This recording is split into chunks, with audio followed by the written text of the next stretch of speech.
morning, mentors. Thank you for coming on time. For those of you who are already in and ready, please look at the screen. You can see the QR code there. Please go to Mentee.com or scan the code that you see on your screen to help us to answer the following questions.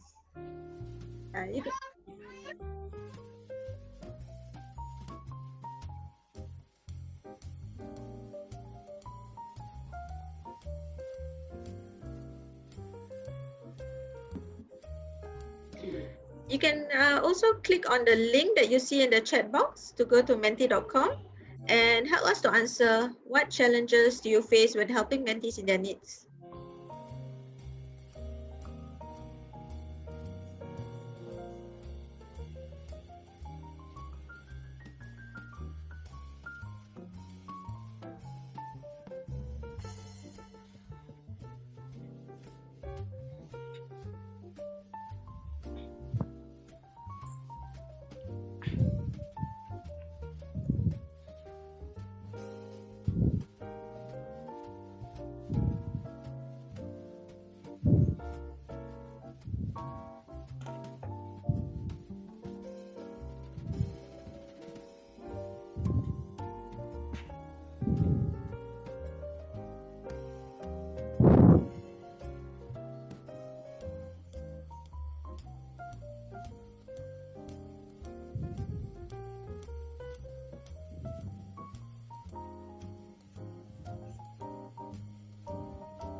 Good morning, mentors. For those of you who have just joined us, please either scan the QR code that you see on your screen or click on the link on inside the chat box to go to Mentee.com and help us to answer the following question on what is the challenge that you face when helping mentees in their needs.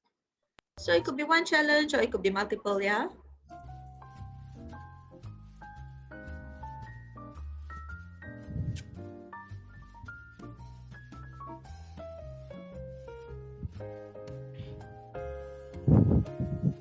It'd be great also if you could share with us on what mentoring program you're representing. So either MTS, EP, Project SAW, or any other program that you're representing.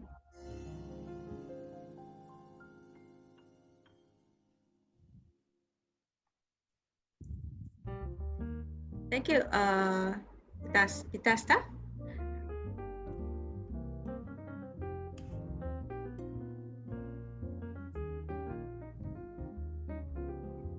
So most of you are new mentors, so you probably haven't had the chance to go in depth with your mentees, so that's okay. I hope that this session will help you to equip you with skills to help you be able to cope when you encounter such issues in the 9 months relationship of mentoring.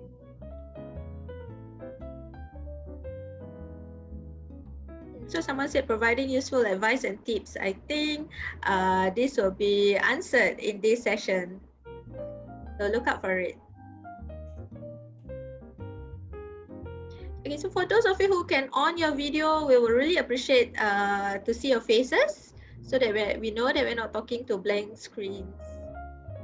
And let's make this an informal session as well. So throughout the presentation, if you have any question, you could just type it in the chat box or unmute yourself. Thank you, Devesh.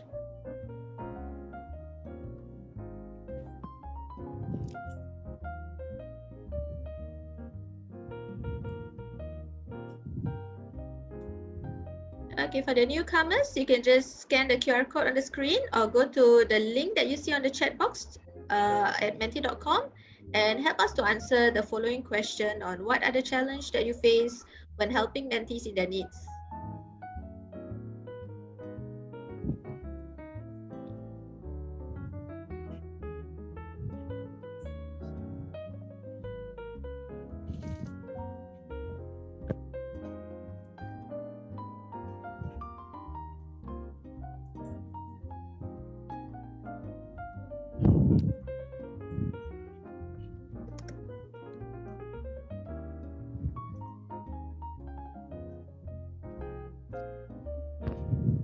The time now is 10:32. Perhaps we'll give it a couple more minutes for latecomers to join us, and then we will start the session. Yeah.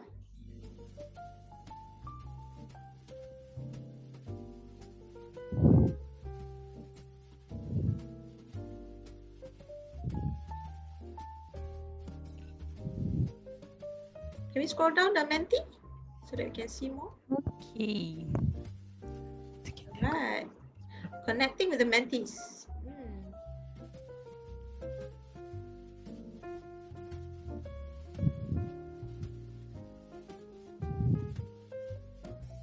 I don't feel comfortable. Right. So I think someone from the empowerment program said that one of your mentees told you that she has a problem. I think since you just started, mentoring, I think this is a good development that even at the start, your mentee is opening up to you. So that's really good.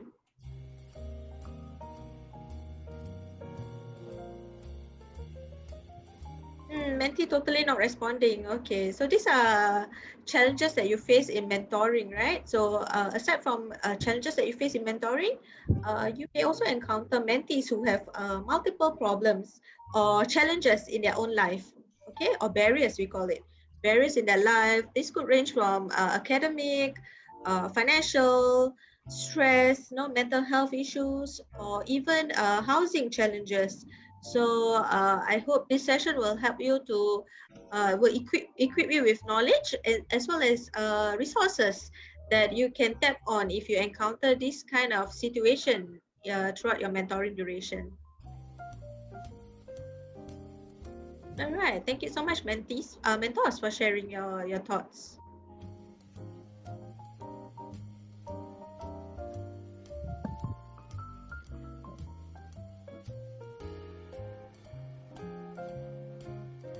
Thank you so much, Shida. Okay, maybe can we wait like another 1 more minute before we start?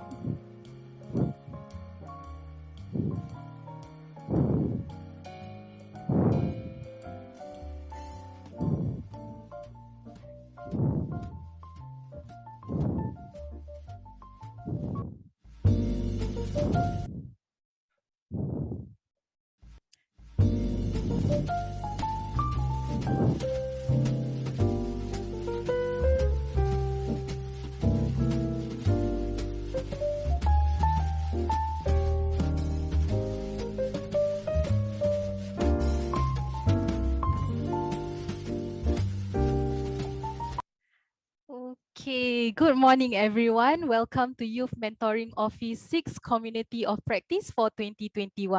I'm Husna and I will be your host for today. Before we start, I'll just highlight to you the functionality of the Zoom platform. To avoid interference of any background noises, we will appreciate it if you could put yourself on mute unless when speaking, so that we can listen to our speakers clearly. If you have any questions or opinions that you would like to share with us, please do feel free to drop them in the chat box or in the discussions later.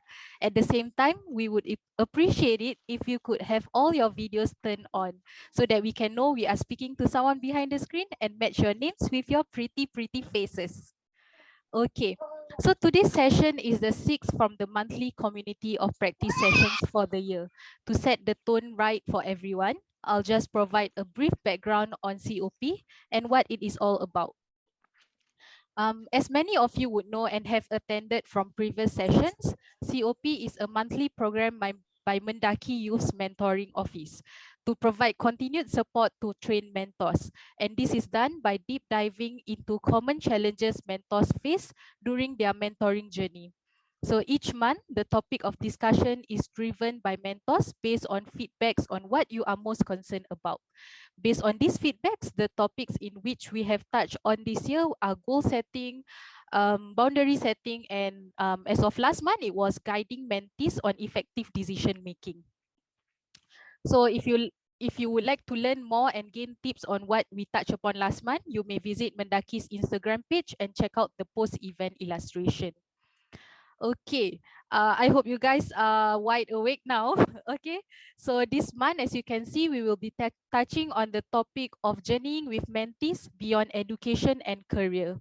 So in today's session, we've incorporated something a little different than our previous COPs. We will be having Madam Sharifah Sakinah, Deputy Director of the Engagement Group from Yayasan Mendaki, to talk on closing the last mile gap in service delivery.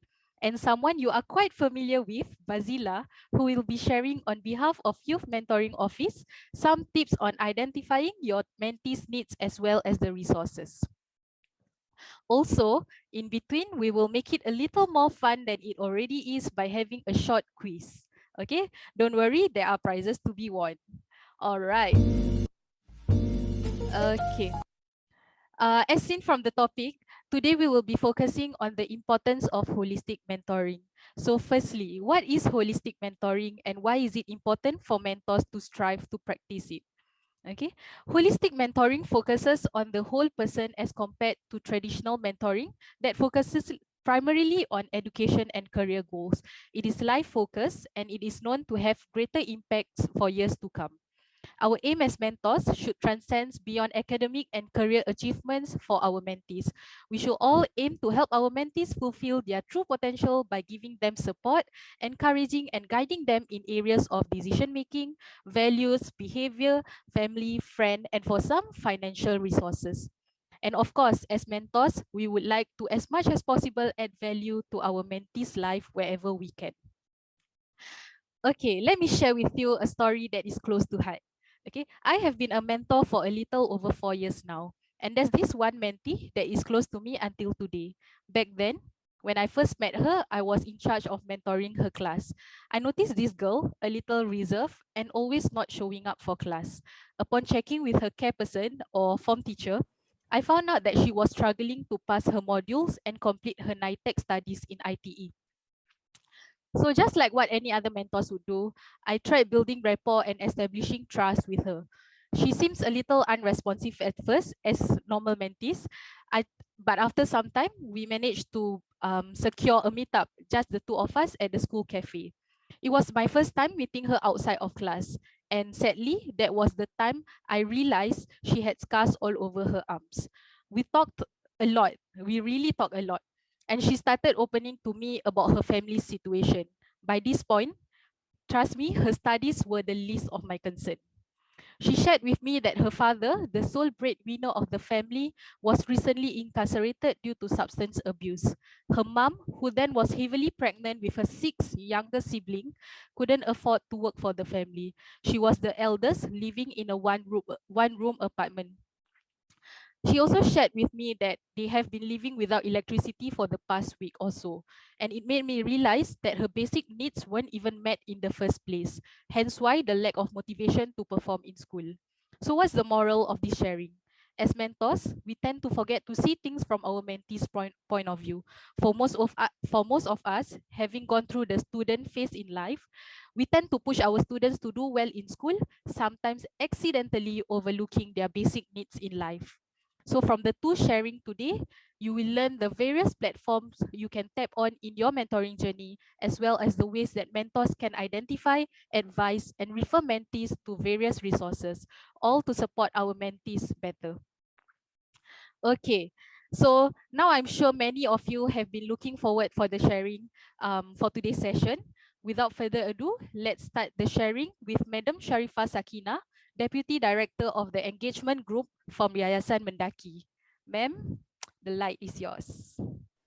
All right, thank you. Good morning, everyone. It's a pity I can't see your faces. I hope you could turn on your camera. Then we would be able to have some engagement. Yes, Husna is correct. building rapport with the mentee is really very important. And, there's so many underlying issues that they encounter.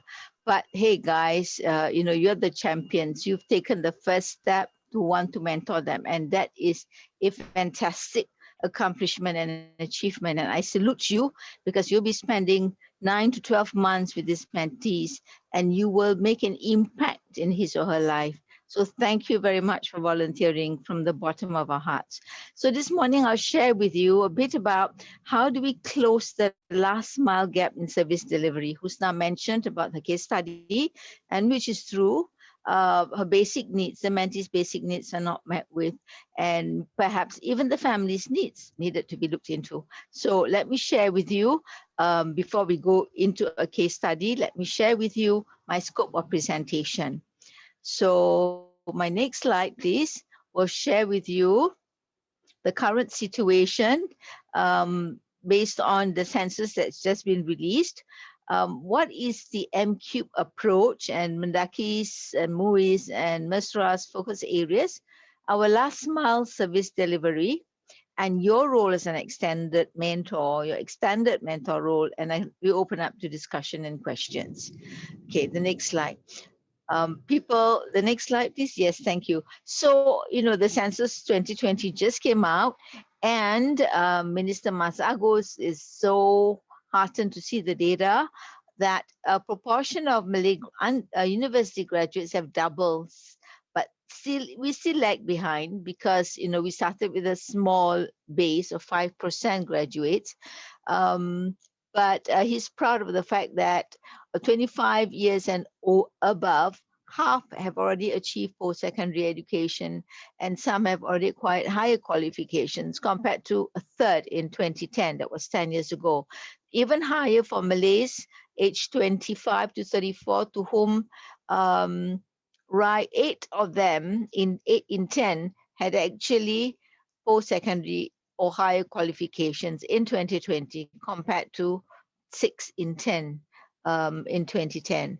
Most of them have improved in the area of below secondary qualifications for those aged 25 and older. There's a drop from 41.4 to 28.9. So only 28.9% actually achieved below secondary qualification. So that's good news, because the numbers are dropping. So that's heartening. We're making progress, and we have made progress over the years. I have worked in Mendaki for 27 years, and I have seen the progress in the community, and I'm very heartened to see that there's a lot of people who are contributing to make that difference in their lives. In the other area based on the census is that the number of our Malay professionals in managerial positions, executive positions, have also expanded, and they've gone into very fast growing sectors, especially in the IT startup, various areas with technology.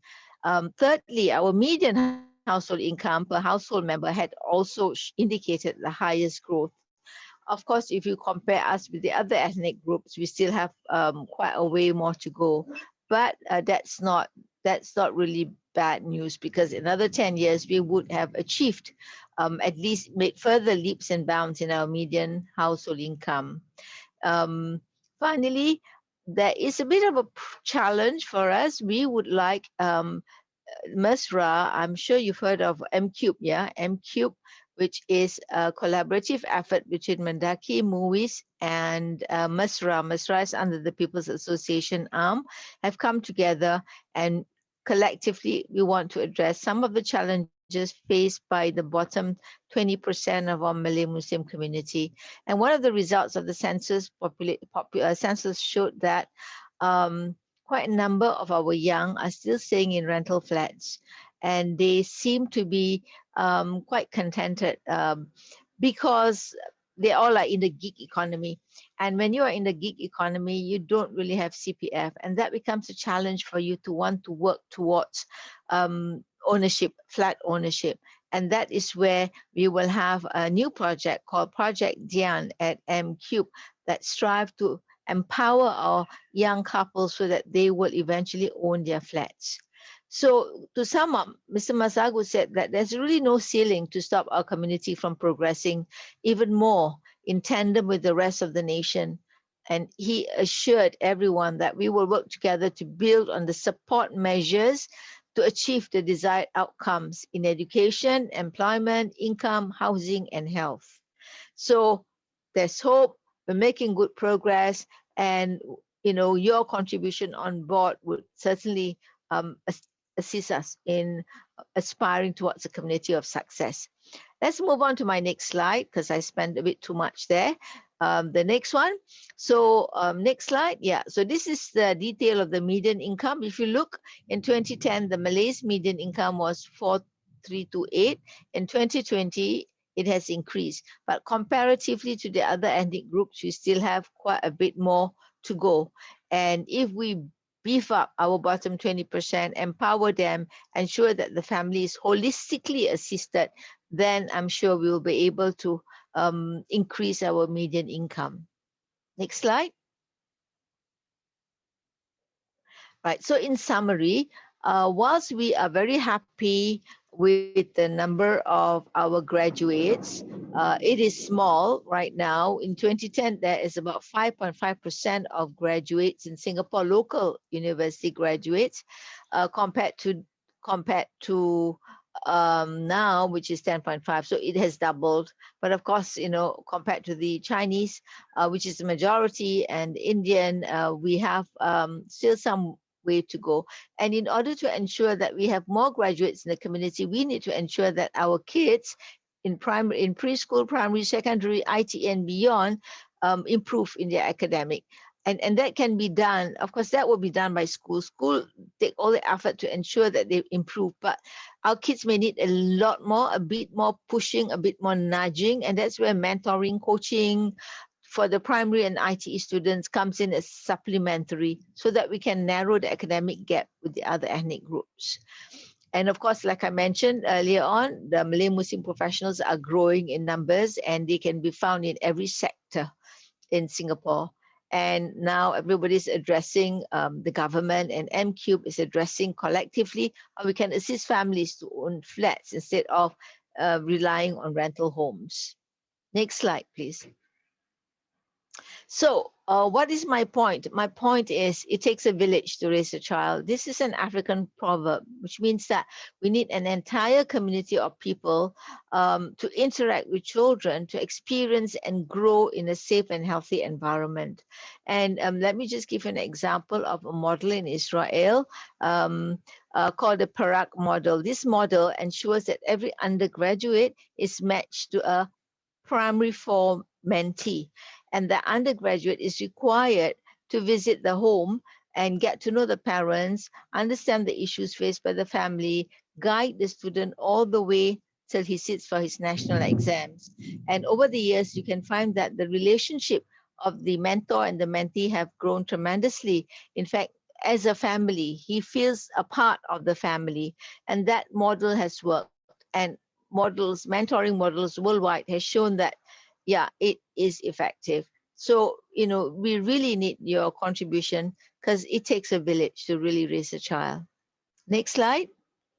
Okay, the next slide will show you,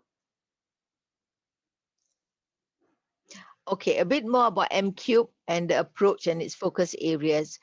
Some of you may not be aware, but collectively in 2018, we had MUIS, which is the religious arm of Singapore, Mendaki, which looks into education needs, and Mesra and the People's Association, where they reach out to families, conduct programs to ensure that families are exposed to all aspects of their lives. They're given recreation, they're given, we reach out to them, find out what are their needs and assist them.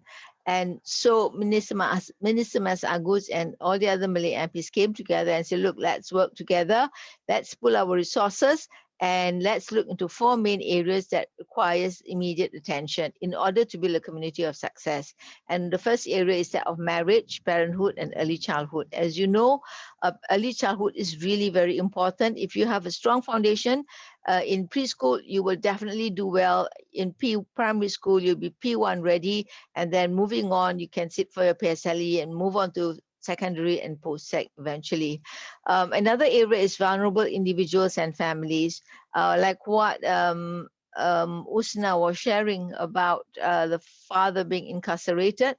Now, some of our mentees may face this problem, and if they are, and if they share with you, then we will advise you as to how we can assist the family holistically. Of course, the third area you're very familiar with, empowering and mentoring our youth. That's another major area that we are looking at. And finally, employment and employability. You know, there are families where they don't know where to go to get assistance. They don't know where to go to improve their skills. Although there is E2I and there's lifelong learning, there is the skills future, but they need a bit more guidance. So there is also career coaches there to assist them. So that is the holistic intervention that we hope to provide the family, the mentee as well.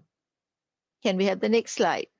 Right, so this is just to show you the entire ecosystem of community resources made available to the families. All we need to do is for you to identify the parent. In fact, at the national level, they would have already identified them. The government agencies, MUIs, all would have identified them at the point when those incarcerated are out to be discharged. And there are a lot of systems in place, as you can see, the holistic support for offenders, ex-offenders, and their families, from financial to job placement, to getting back into society, to being integrated, and to look at how they can be integrated back into their family.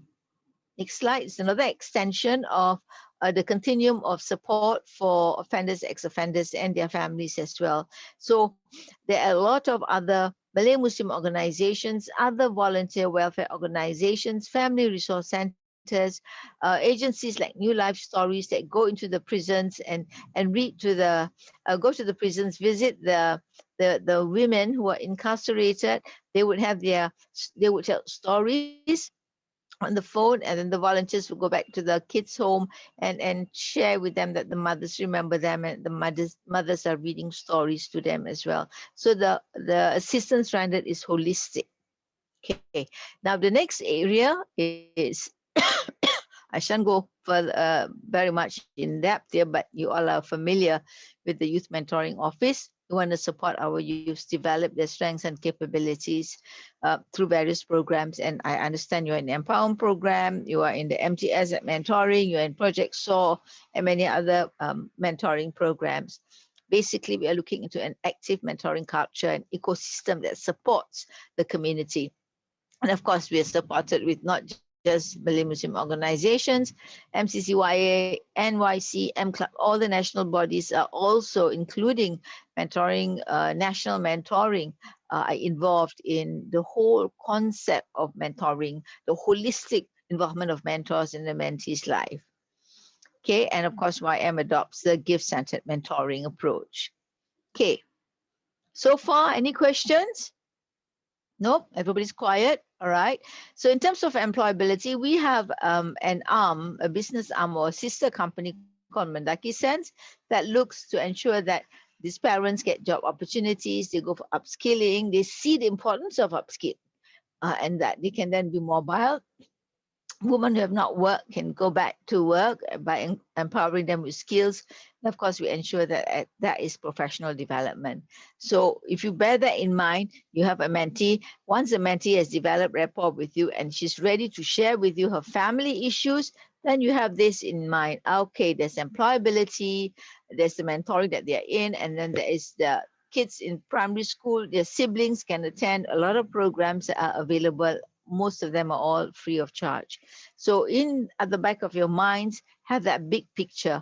Always the 4 areas: early marriage and child development. Focus area 2 would be helping incarcerated families. 3rd would be youth mentoring, and 4th would be employability. Moving on to the next slide is the spectrum of programs that we have at Mendaki. So we have as early as preschool. We work with People's Association to come up with programs where we empower parents to teach their kids math at home. A very basic math from nursery all the way up to K2. So the parents, once they are empowered and they have the skills, they can then go home and teach math at home. They can teach fractions by cutting up a pizza. They can teach sorting by hanging clothes according to colors, according to shapes, and what have you. So once the parents are empowered, the parents have the confidence, they'll be able to support the kids learning at home. And the rest are a spectrum of services that we work together to ensure that it's continuous family support, that academic support is provided. And when they are in primary and secondary school, you can see the list of programs that we have, catering to the parents and to the children as well. And the Youth Mentoring Office will equip you with all these programs and services. Or you can just go to our website, it's listed there. For post-secondary, we have the EP program at ITE, EP for girls, EP for boys. The youth spaces, please come to the youth spaces. Encourage your mentees to come to the youth spaces. You can also join them, engage in activities. And of course, the Future of series, which really spurs them and entice them that there's a bright future ahead for them. And of course, we would want them to move on to higher learning, to look at skills development workshops and to look at interview skills and making sure that they're really ready for society out there. Yes, I'll just stop a bit. Batista has a question. May I have, she wanted to know, regarding the upskill and back to work women program, is there any session to show case and hear stories and journey from the people who have unskilled and joined back the workforce? This sharing will inspire others as well and give us incidents to cite. Yes, thank you, Batista. That's really a very good question. Yes, we have. We will not be able to share with you now, but what I can do is we can go back to our Mendaki Sense and speak to the career coaches to give us some cases of women who's gone back to work. So we have one, just from what I can recollect, there was this lady who's unemployed. She's been unemployed for a while because she has been taking care of the kids, and now the kids are managing, and she wants to contribute to her husband's family income. And so she looked internally and thought, hey, I've got a skill, and my skill is really I'm very good at cooking. So she attended, she attended the food and hygiene course using a future skills credit. And then she collated all her family recipes, and she wanted to sell. But she needed more skills than that. She needed marketing strategy. She needed to promote. So she approached Mendaki Sense, and they taught her how to come up with, back then it was brochures. Now it's IG and Facebook, right? And so she did that. And she was taught how to gather feedback. She was taught how to make payment. Back then, there was no Paylah. Now, Paylah and PayNow is so rampant. Eventually, it worked, and it had supplemented the family income. But she didn't really went full scale to get back to the main employment, perhaps because she was not ready yet. She's not confident yet. But moving one step further, we can further get her to upskill herself. She could even work in a restaurant and be an assistant chef, But I think for now she's looking at being a businesswoman and entrepreneur of sorts, because home businesses are doing very well now. With COVID, nobody wants to queue long hours at the hawker centers. So yes, that's one. And yes, we'll come back to you and share with you some concrete case studies for the back to work woman. Thank you. Okay, any other questions from the mentors? Excuse me. Okay, then moving on to the next slide. I'm almost ending. So what is Mendaki going to do? What is Mesra? What is MUIS going to do? What is Mesra and the People's Association going to do? Okay, Mesra is a body, just very quick overview. It's a body of volunteers. At every community club, there are 4 ethnic groups, There is the MAEC, Malay Activist Executive Committee, Indian Activist Executive Committee, Chinese Activist Executive Committee, run by volunteers. And their role is to reach out to the different ethnic groups and bring them to the community center so they become one people, one nation, one race. If you have watched Lawrence Wong's speech yesterday, they were discussing about ethnicity and racism and stuff. So that was the intent of People's Association. And under the Malay body is Mesra, and there's the Indian and there's the Chinese, with the intent of getting them to come to CC and participate in the activities and mingle. Excuse me. So, Mendaki restructured ourselves, and we looked at the situation and said, look, we cannot just, be providing educational assistance only. We need to really go down to the ground and really find these families. We're not doing blind searching. We already have the databases. All we need to do is go to a home. If the kid is not in preschool, find out what's the problem, register him in preschool, make sure she attends preschool regularly. Help the mom, what are her issues in sending the child to the preschool. If her issue is, I don't have the transport allowance, I don't have the transport to take a bus because the preschool is 3 bus stops away, then we arrange with the government agencies, social service agencies, to provide her with the necessary assistance. So, excuse me. So in order to reach out to every member in Singapore, since Singapore is such a small island, we divided ourselves into districts similar to that of CDC. And every district is managed by a team of care advisors, which includes a social worker. These care advisors will ensure that we reach out to the respective groups and provide them with the assistance. So we have the Northeast District, Southeast District, Central District, Southwest, and of course, Northwest. And we link up with the various agencies, Mendaki, Mesra, MCube, and all the other government agencies as well. And we supplement, complement what national programs are already available to the families. On top of what they're getting, if that is insufficient, then the community comes in and provide them with further assistance. Okay, so that we really truly understand what are their needs, and we really can go down. We go down to the ground and discuss with them and come up with a plan, a care plan for them, for every individual member of the family. So it's individualized care plan for each family. So that is what we've started, and that is what we call the last mile service delivery. In engineering term, last mile service delivery is actually in engineering term, but it's been used and cross-referenced everywhere. What's that extra thing that you do that makes it that that is the last mile, the last leap before you achieve victory? Okay, next slide.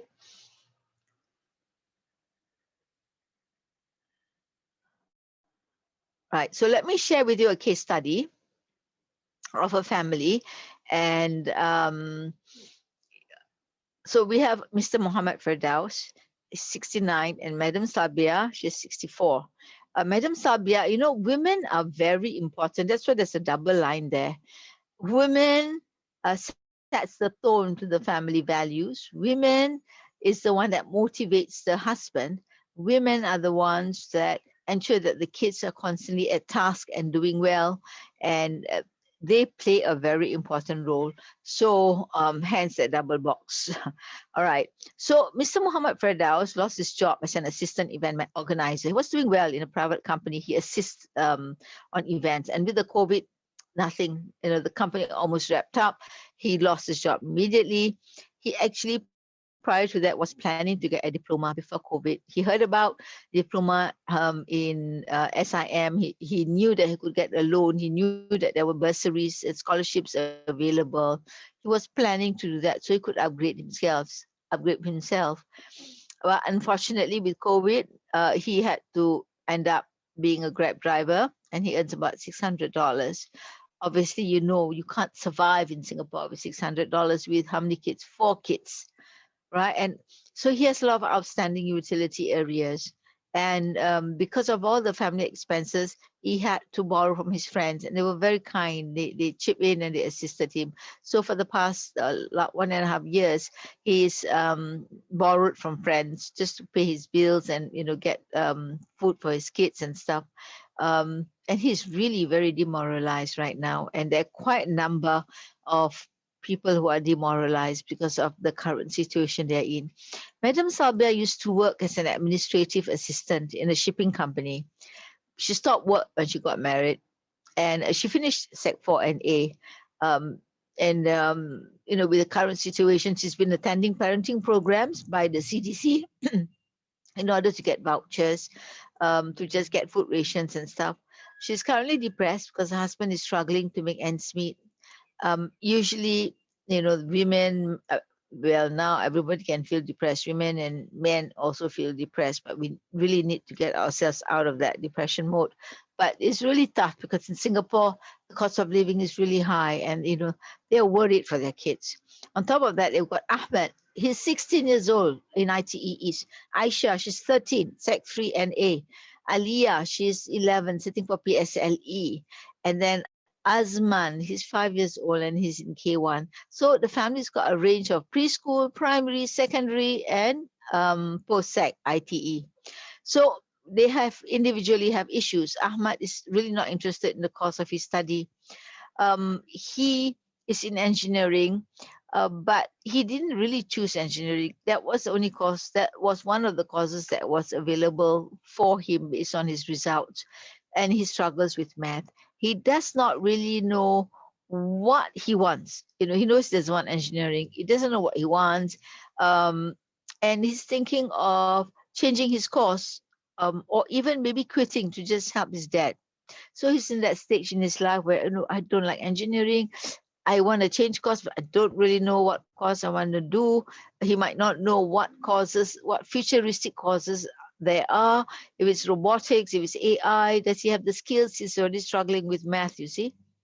And but he's a good kid. He's polite, he's respectful, teachers like him. So we have to ask ourselves as mentors, as organizations, what can we do to help Ahmad? Refer him to Mendaki? Or not just refer him to Mendaki, what else can we do?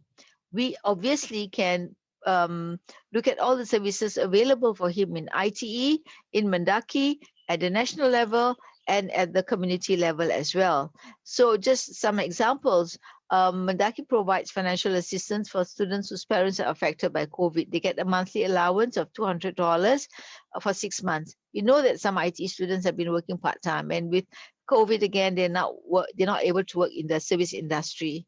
We have a youth space in ITE Central, ITE East, ITE West. They can go to the youth space, and there are officers there, there are mentors there who can mentor them, guide them, keep them entertained. There are activities that they can partake in, and there will be people they can talk to, friends. They can make friends from across different courses of studies, and that would help him, perhaps give him direction as to what he wants to do. But of course, if he has a mentor, then that mentor can work out a care plan for him, so that help him set goals for himself. What is it that he wants to do? Have him see what he is capable of doing. Help him see his potential, so that he'll be able to at least complete ITE with NITEC, if not higher NITEC.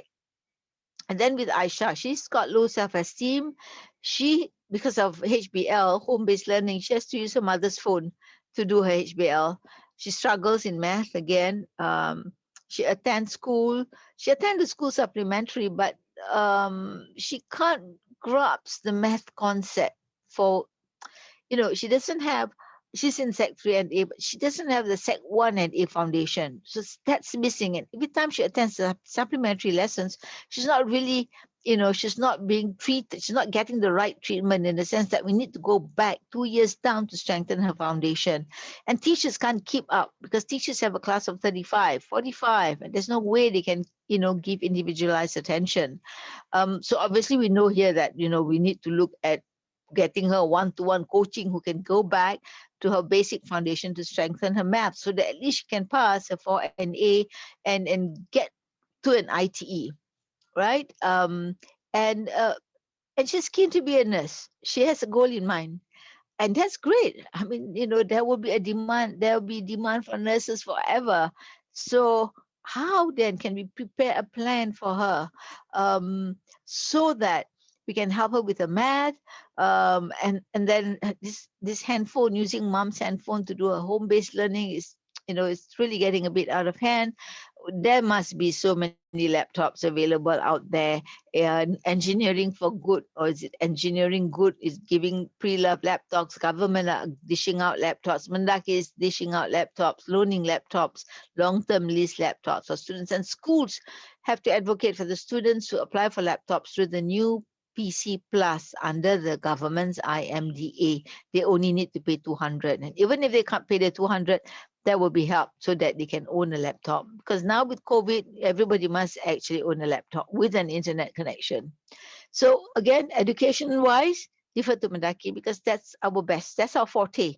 We will provide her with the necessary educational assistance so she'll be able to be prepared for 4NA. But she needs that additional help because she's got 1 year before her NA, and she needs that booster shots, lots of booster shots, and that can work with mentoring or even one-to-one coaching. Then we go to Afia, PSLE. She studies very hard but she keeps getting low scores in class tests. Again, she has no access to laptop. The school loaned her, but it was taken back, unfortunately, for whatever reason, we don't know. And Afia is in the foundation course. So you know that foundation course students will only and can only end up in ITE and nowhere else. The teacher has spoken to the mom to seek her mother's cooperation to monitor and motivate Afia. Now, Madam Sabia, already in this state of mind, now has to focus on PSLE and motivating Afia.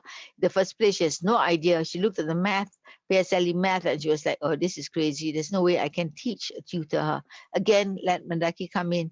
But again, she needs more than just a traditional classroom tuition. She needs one-to-one coaching. She needs a mentor who will be able to help her and expose her so that we can strengthen her math foundation. We have this little kid, Azman, attending K2, but not quite regular. As you know, Madam Salbia is depressed, and some days she didn't send him to school. He's very bubbly, and the teacher is very concerned that he would not be ready for P1 because his attendance in school is only about 50%.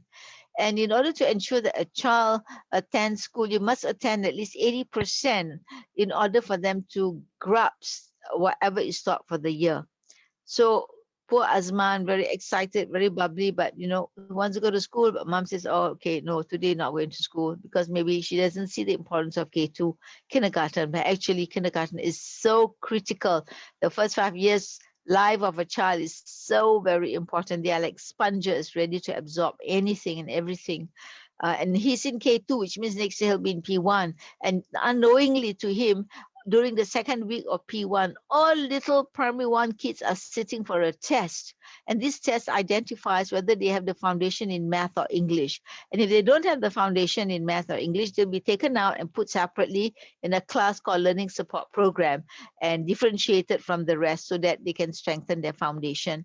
And that will be a sad case for Azman.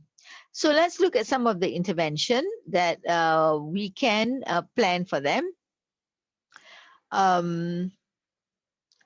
First of all, like I said, we could refer Mr. Pradaus to Mendaki Sense for him to do skills upgrading. If he cannot do his diploma, there are many other professional courses through tapping on Skills Future Credit and through a counseling. So a career coach will sort of chart with him what would be the areas that he would be interested in to upgrade himself. But in order to do that, he has to sacrifice some time. He might not be able to drive because he attends courses. But remember, the government provides like $200 sort of allowance for meals and transport when they attend such courses. So he has to persevere. But in the meantime, who's going to help him get that $600 that he's going to give up when he doesn't drive? So that's where the community comes in. That's where the social service agencies will provide an interim assistance, 3 to 4 months, as long as you show that you are making efforts to upgrade yourself.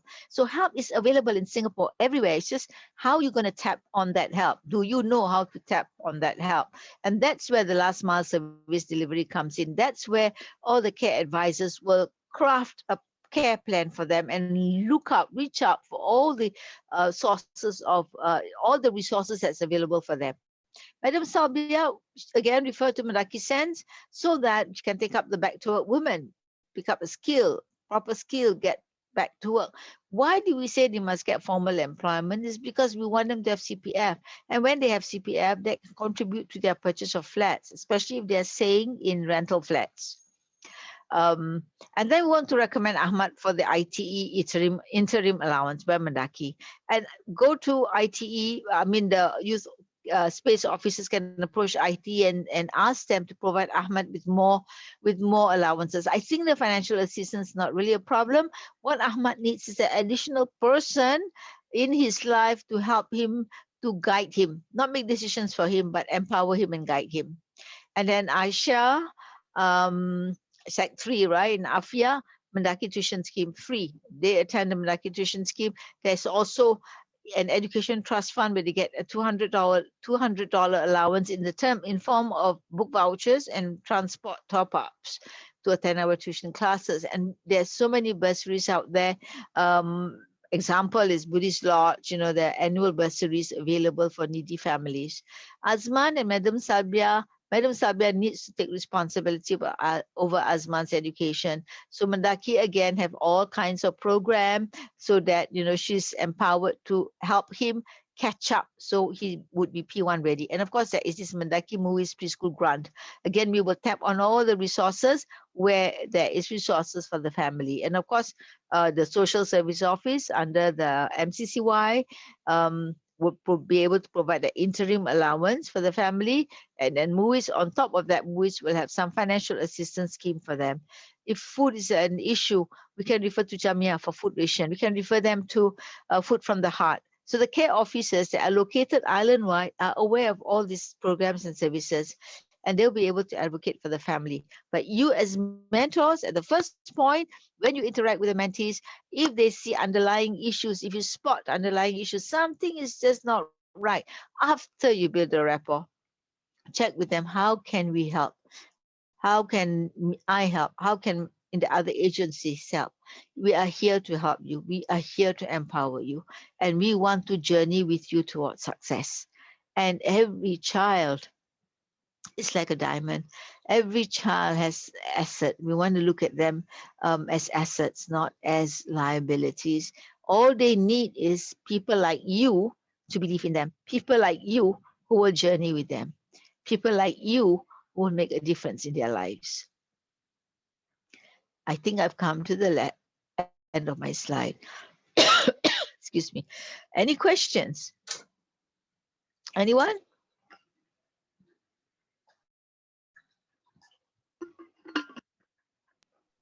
Okay, do we have any question for Madam Sharifah Sakinah? Yeah, I think she's more than happy to answer any questions if you guys have any. Yep, anytime. Okay, if there's no question, then thank you, Madam, for the insightful Thank sharing. you. To round things up, Thank there you. are many roles that a mentor plays in this journey. Some of these would include knowing how to handle difficult issues that are beyond the capabilities of the mentor, which is by alerting them to your program staff or the appropriate community services available. What Madam Sharifah Sakinah highlighted are some of the available resources under each of the 4 focus areas for us to better support our mentees. After this, we will have Bazilah sharing on behalf of Youth Mentoring Office on ways to identify, advise, and refer your mentees to appropriate schemes, including our National Help Services. If you have questions, feel free to drop them in the chat box. Okay, so right now, Thank you. I'll take my leave now. I have another meeting. Okay. Thank you very much. All Thank right. you so much, Take care. Madam. Okay, bye-bye. Bye-bye. Okay, now without further ado, let's start the sharing session by Bazilah on behalf of Youth Mentoring Office. Bazilah, the stage is yours. Okay, hello guys. I'm Bazilah and I'm part of the Youth Mentoring Office team together with Faizal and Husna.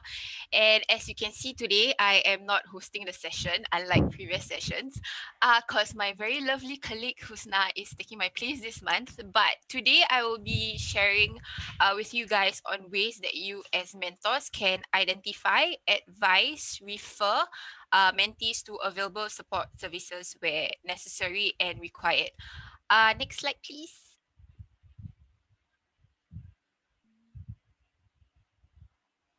So by the end of the sharing, we hope that you guys will be able to identify your mentees' needs beyond just education and career, advise mentees on the kinds of resources that is available in the community to help their needs, and also how to refer mentees to appropriate groups if their needs go beyond the mentor's role and capabilities. Next slide. So before that, I would just like to highlight that the resources shared today are non-exhaustive. So resources are also not limited to the categories that they are in. For example, resources in education support can also be applicable in financial support. Also important is that some of these resources may not be applicable to your mentees specifically, but they may be a form of support for their siblings or even their parents. So try not to limit yourselves when sharing such resources to mentees. And lastly, do also note that application dates may vary through time. So it is very important for you guys to check on the resource links first before sharing them with your mentees. Okay, so next slide. As discussed by Ma'am Sakinah and also Husna earlier, it is particularly important for mentors to remember that great mentoring is not just about helping one aspect of a mentee's life. All aspects of our lives are interconnected and they do not work in silos. So for example, your mentee may not be doing well in his exams, and this can be because he is working part-time and has to provide caregiving for his siblings. It can then maybe spiral down to affect not only his education but also his emotional well-being, finances, and also his employability in the future.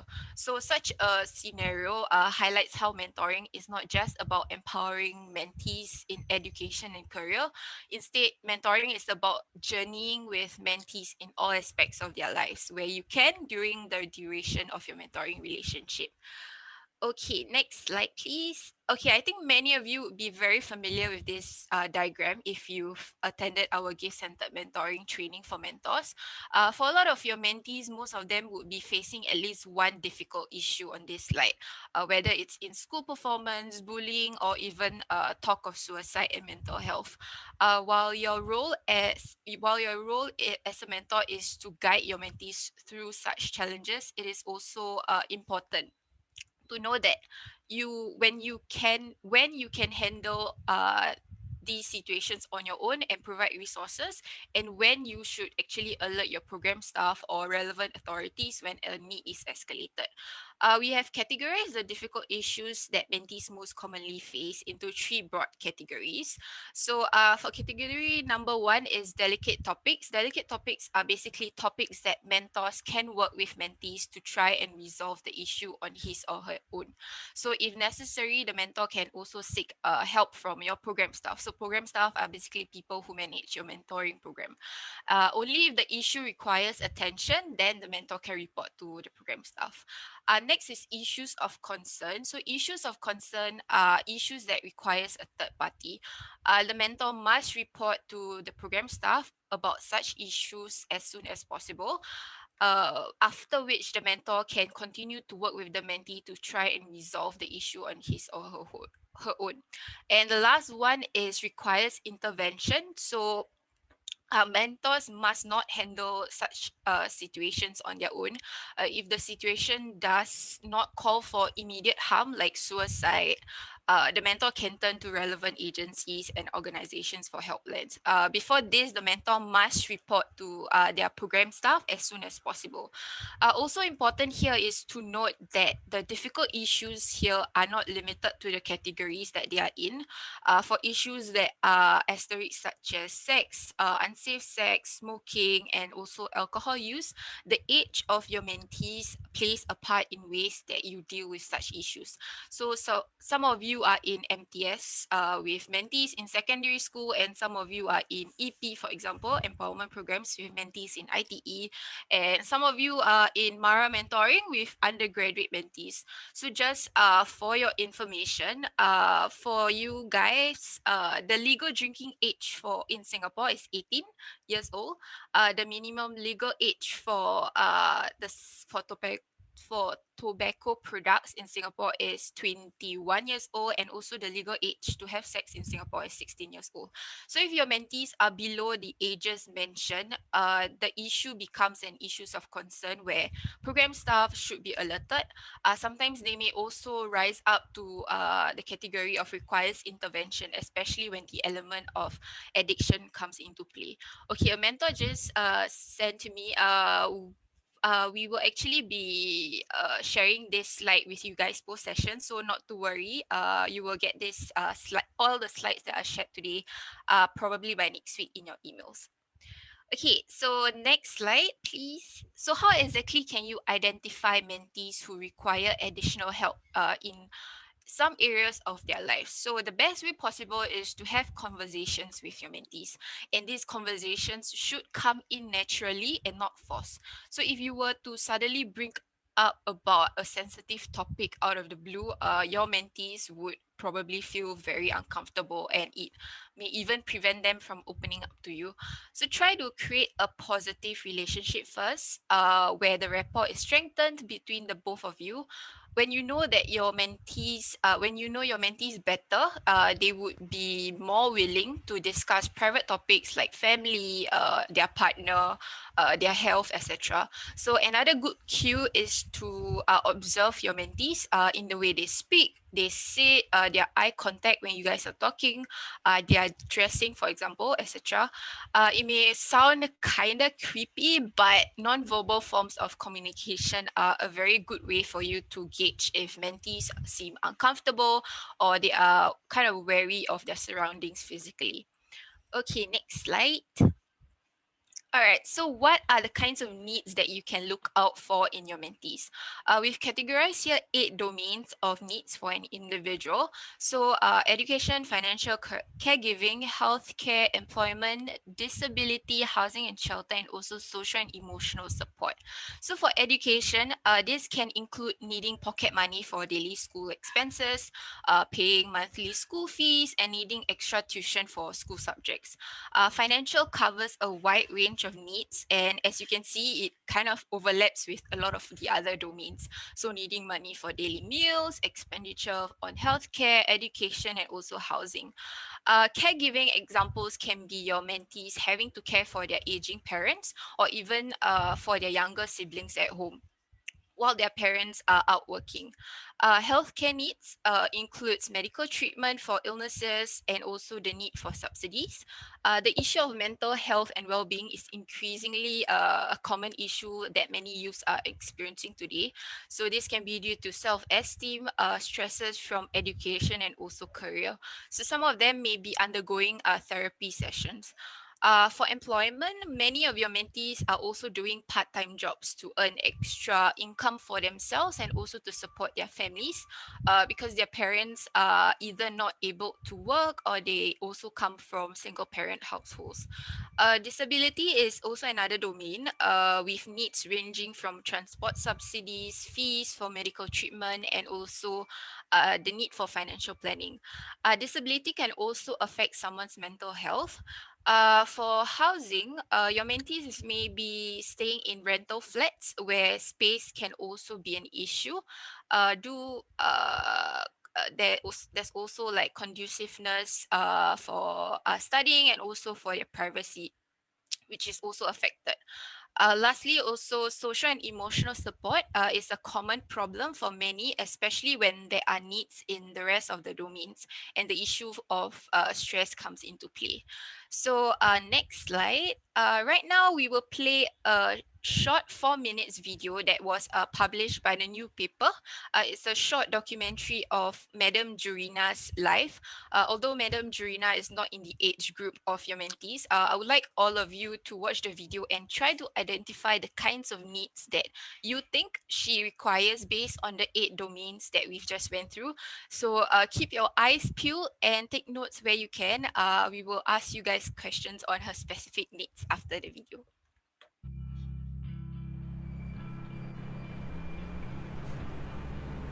Assalamualaikum. Waalaikumsalam. Masuk.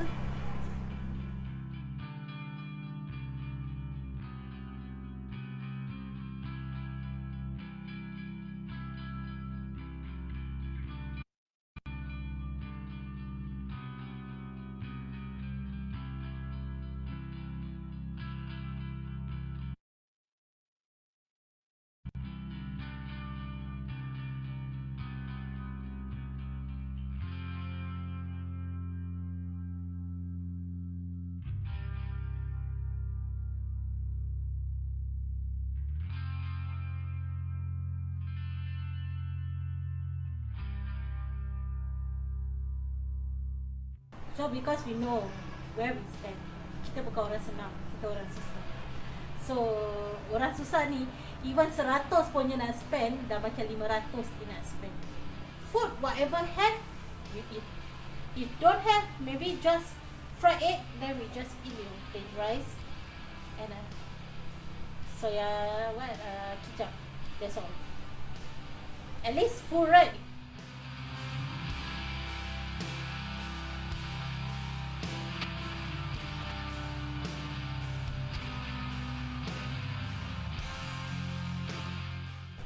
Ayam nak beli dah berapa, Dek? Kat pasar. Ya Allah.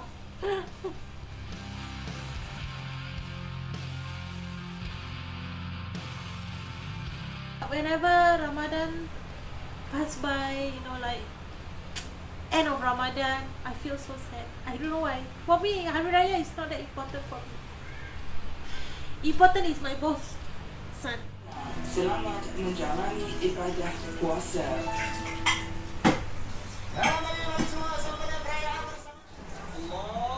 Dek, mari sayang. Jom buka. Dek, mari Dek. Buka Dek. Baca. Bismillahirrahmanirrahim. Allahumma lakasamtu wa bika amantu wa ala bika afatu bi rahmatika ya arhamar rahimin.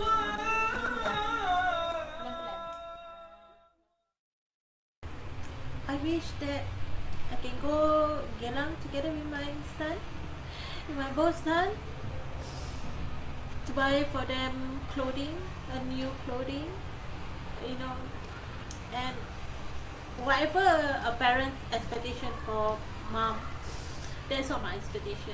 As long I can be strong, as what I tell you before, as long I can be strong, I'll be strong myself. I just mark myself that if I say I'm a sickness people, if I say that I myself is a very sickness, person outside there, they are more suffer than me. But I should be strong myself just because of my two sons and my mom.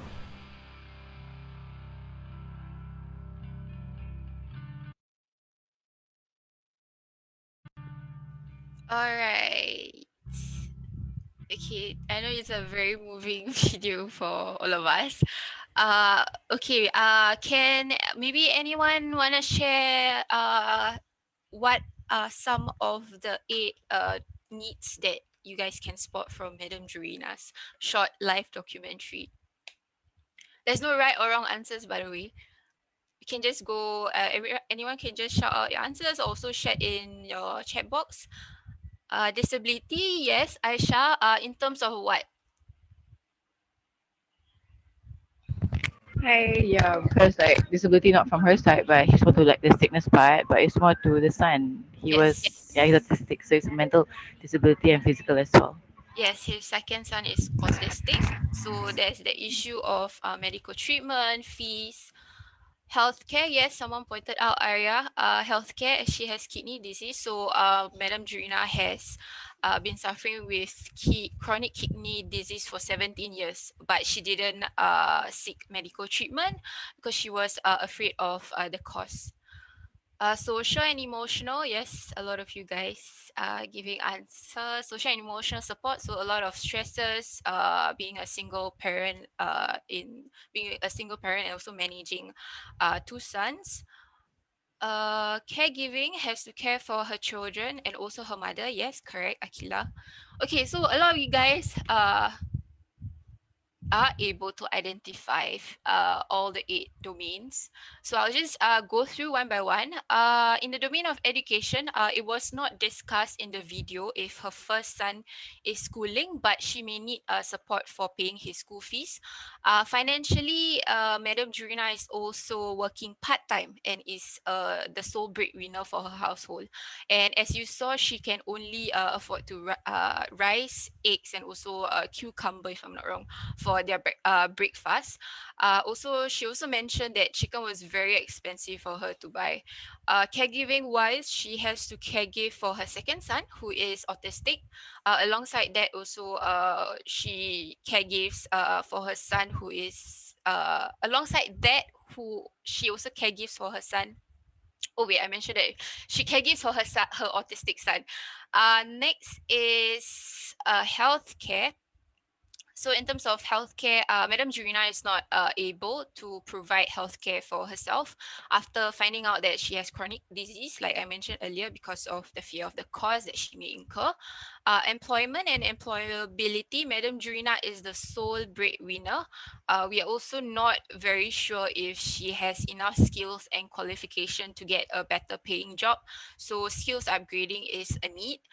Disability wise, her second son is autistic, but the video does not mention if he is attending school or seeking therapy. If he is, then there is also that another financial cost that Madam Jurina has to think about. For housing and shelter, the three-member family is also living in a one-room rental flat. There is no privacy for each of them. Does her first son go to school? If he is, also does he have a conducive environment to study in? Lastly, also for social and emotional support, does the family have enough information on the available resources in the community and also on the national level? Madam Jurina also teared when she talks about her family. So does she have family support from her relatives, maybe from her siblings, etc.? Okay, so next slide. All right, so this is just like a little activity for you guys to understand and also identify the many needs in each domain that can overlap and also like tied to each other. I would also like to highlight that you guys are mentors, not social workers or family counselors. As much as mentors should reach out to mentees and help them beyond just education and career, do not make decisions for them on which what they should do and what they should not do. A mentor's role is to guide and journey with mentees, not be involved intimately in the mentees' family issues. So help where you can. If their needs go beyond your capability or your role as a mentor, refer them to your program staff or to appropriate organizations where they can help better. All right, so we've covered identifier. Next is advising on the resources. So for the following slides, I would not be going through in detail. You guys can just look through it once we share with you guys the slides. So these are just educational support. There's also financial support that we will be sharing. Husna, you can just change, yeah. Education, financial. There's also mental health support, career support. And these are all a mix of community resources and also national level resources. Okay, so we've covered identify and also advice. So what about how you can refer mentees to support services? The number one thing is to understand your mentees' situation first. You need to understand their needs, challenges, and difficulties first before you can refer them to what they need. Also try to understand if they are already receiving support and if there are other needs that they have yet to receive support for. With this knowledge, you can then share with mentees the available community and national resources that are applicable to them. If you find that this kinds of schemes and services available do not meet the needs of your mentees, you may inform your program staff as always, so that they can look into the needs further. Next slide. So what if you can't find the right resource out there and you really want to help your mentee instead of informing your program staff? It's really important for mentors to recognize and draw boundaries within the mentoring relationship. As much as you want to help your mentee, mentors should not provide any forms of monetary or shelter needs to mentees. Mentors should also remember that anything regarding survival and safety needs of mentees that requires attention should be escalated to program staff rather than being handled by mentors themselves. Next slide. Okay, this is the end. We know that all of you guys have joined a mentoring program to be mentors to youth in hopes to empower them towards their goals and aspirations. So just an end note from me and also on behalf of the Youth Mentoring Office team, you guys are our helping hands on the ground to better understand the kinds of needs that mentees require, of which are all unique to each of them. So with this, then we can strive to have more of our youths to perform better in school and work towards their career aspirations in the future. So yes, that's all from YMO. Over to the host, Husna. I think it's already 11:55 a.m. Okay, all right. I didn't realize I was on mute. Okay, thank you so much, Bazilah, for sharing. As what Bazilah has mentioned, as mentors, you guys are our helping hands in understanding mentees better on ground. Through conversations and observations in mentoring sessions, mentors can identify mentees that require additional support beyond school and career. We hope through the different case studies example that was shared by both our speakers today, it has given you guys some ideas on identifying the domains of needs of our mentees. Okay, thank you so much everyone for the great session today. I hope everyone had a good time listening to our sharing today and took away a few tips on how to better support our mentees holistically. Thank you for making time to learn. Maybe before that, Husna, do we have any questions from the floor? Okay, yeah. Any questions on Bazilah sharing? There is a lot to look at. So maybe once we see the slides, for me it is, I need to look at the slides again just to absorb it. I think Bazilah shared a lot of resources, so we will circulate the slides. If you have any question, you can raise it through your program managers, who's in our team as well. So we will get the questions from them. All right. Thank you so much. Thank you. Over to you, Husna. Okay, thank you so much, Shida. Okay, my apologies for that. Okay, thank you so much. Thank you for making time to learn together as mentors and for contributing towards the betterment of our mentees.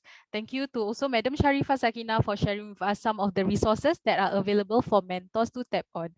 And also to Bazilah for sharing useful tips for our mentoring journey. Let's all keep a hold on these key learning points and we hope you can use them effectively in your mentoring relationship. Okay, so one last thing before we part ways, as usual, let's have a group photo. So I would appreciate if you could turn on your video for a few seconds and put on your best smiles. Okay, Afika will be taking your pictures. So Afika, whenever you are ready. Okay, I think. Okay, if everyone is ready, I have everyone on one screen. So on the count of 3, 1, 2, 3. Okay, let me check first.